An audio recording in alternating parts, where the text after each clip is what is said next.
তোমার শুরুতে একা ছিল বন্ধু, সবাই একা ছিল, তাই তোমাকেও লড়তে হবে। আর এই লড়াইটা কেবল শুধুমাত্র তোমার একা, হ্যাঁ একান্ত তোমার একা। নাম্বার 2, যদি সফল হতে চাও তাহলে অবশ্যই তোমাকে রাত 9টায় ঘুমিয়ে যেতে হবে এবং আর্লি টু আর্লি উঠে যেতে হবে, অর্থাৎ সকাল সকাল উঠে যেতে হবে। যদি তুমি মনে করো যে আমি সফল হতে চাই আবার আমি দেরি করে ঘুমাবো, দেরি করে উঠবো, তাহলে তোমার জন্য এটা না। যদি মোবাইল টিপতে টিপতে সারা রাত কাটিয়ে দাও, যদি গার্লফ্রেন্ডের পিছনে সময় নষ্ট করতে করতে সারা রাত পার করে দাও, তাহলে এই ভিডিওটি তোমার জন্য না বন্ধু, এই ভিডিওটি তোমার জন্য না। তোমাকে অবশ্যই পরিবর্তন হতে হবে। প্রতিদিন সকাল সকাল উঠে নিজের স্বপ্নের পিছিয়ে 2 ঘন্টা সময় দাও। তুমি কি করতে চাও, কি হতে চাও, তোমার লক্ষ্য কি, আর এইসব বিষয় চিন্তা করে সকালবেলা 2 ঘন্টা, প্রথম 2 ঘন্টা তুমি তোমার সময়ের জন্য চেষ্টা করো।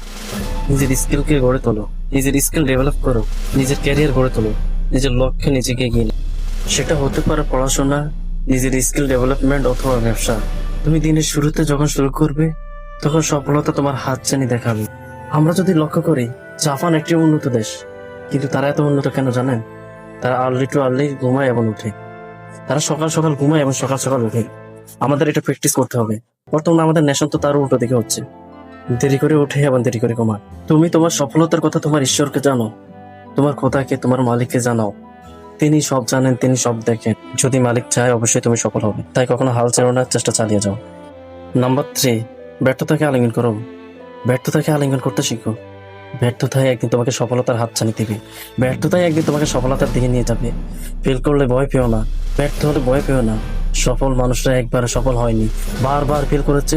ব্যর্থতা আসলে তোমাকে একটি শক্তিশালী করে নতুন অভিজ্ঞতা দেয়। তুমি যতবার ব্যর্থ হবে তুমি ততবারই